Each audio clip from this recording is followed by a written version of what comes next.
Bapa, Putra, dan Roh Kudus. Amin. Allah yang penuh kasih, sekali lagi Putra-Mu mengingatkan kami akan relasi kami tidak hanya dengan Yesus dan Roh Kudus, tapi dengan Bapa. Bantu kami ya Bapa, supaya kami memiliki relasi dengan Engkau sebagai anak, seperti Yesus dengan Engkau sebagai Bapa, Aba ya Bapa. Bantu kami untuk menyebut-Mu sebagai Aba sehari-hari dalam kehidupan kami. Terpujilah nama-Mu kini dan sepanjang segala masa. Amin. Para saudara, sekali lagi Yesus mengingatkan kita akan relasi kita dengan Allah Tritunggal Maha Kudus. Saya merasa bahwa relasi dengan Allah Tritunggal Maha Kudus itu mempunyai suatu tahapan, fase-fase. Ya, kita mungkin menyebut pertama-tama selalu Yesus. Selalu Yesus. Tentu dalam kesatuan dengan Bapa dan Roh Kudus, pasti. Tetapi Yesus menantang kita bertanya, kalau kamu melihat aku, kamu melihat Bapa. Seharusnya demikian. Tapi de facto apakah kita memang sudah melihat Bapa dan mengalami Bapa dalam hidup kita? Saya jamin tak semua orang bisa begitu. Bahkan saya sendiri pun. Kalau saya melihat literatur tulisan-tulisan pujangga gereja, Teresa Avila, ya, Bernardus Clairvaux, mereka pada menjelang-jelang sudah tua, sudah makin tua itu mulai mengerti, memahami, mengenal lebih dalam akan doa Bapa kami.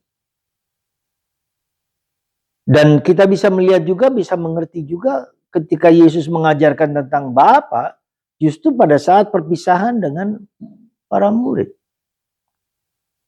Yesus merevelasikan bagaimana relasinya dengan Bapanya, maka dia menyebut Aba ya Bapa. Ada kedekatan, ada intimasi, ada keakraban, sebutan seorang Bapa dalam Yesus.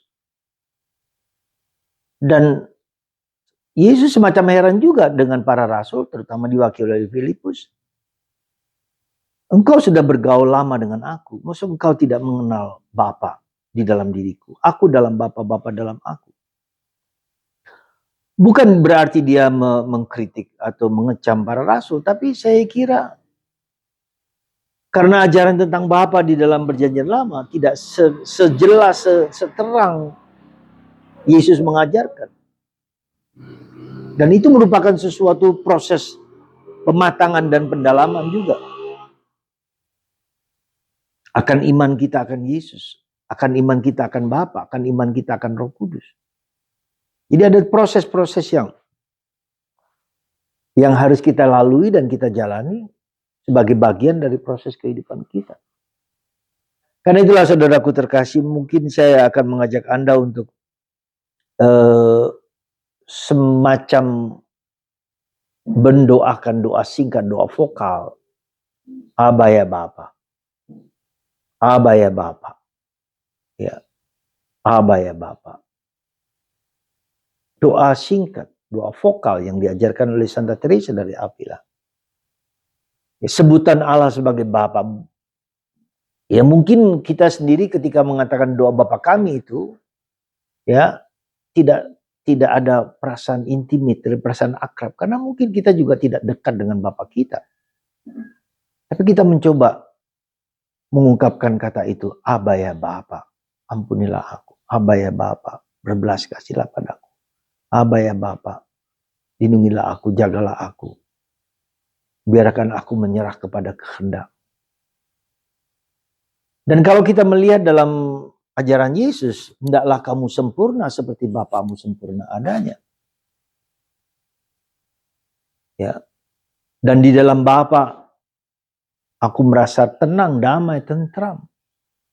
Seorang Bapa akan melindungi, menjaga, memelihara, dan melengkapi apa yang menyempurnakan apa yang kita miliki, disempurnakan oleh seorang Bapa. Tidak perlu takut lagi, karena Bapakku tidak akan memberikan kepadaku anjing kalau aku meminta roti.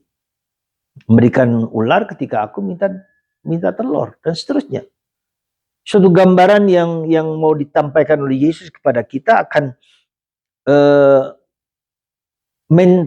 Allah yang care, yang peduli denganku. Bukan hanya secara fisik, rohani, tapi juga secara psikis, tapi juga secara ragawi, secara bendawi, secara material.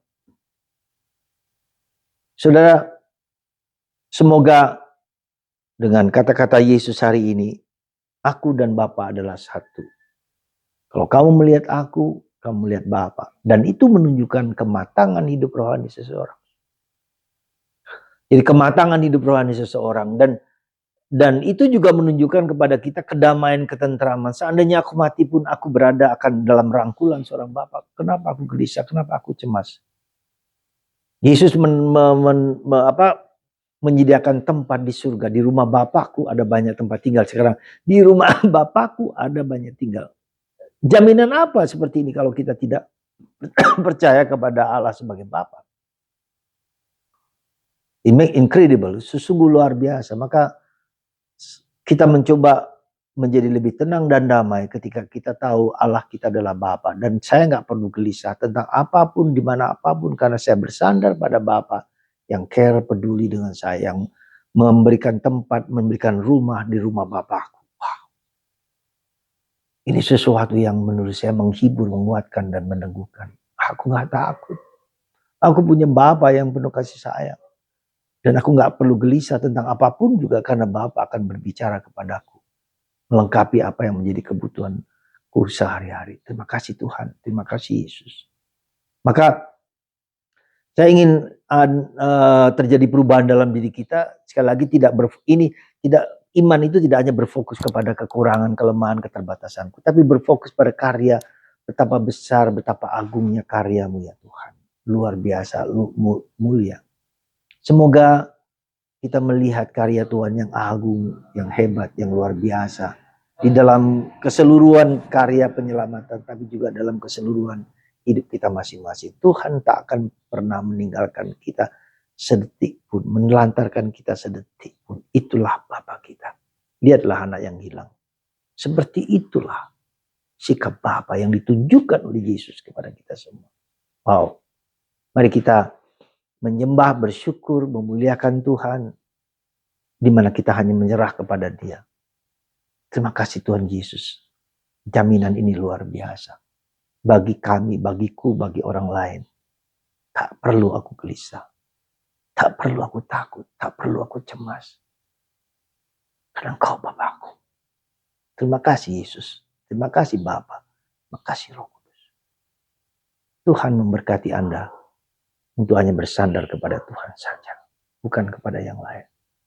Bapa, Putra, dan Roh Kudus. Amin.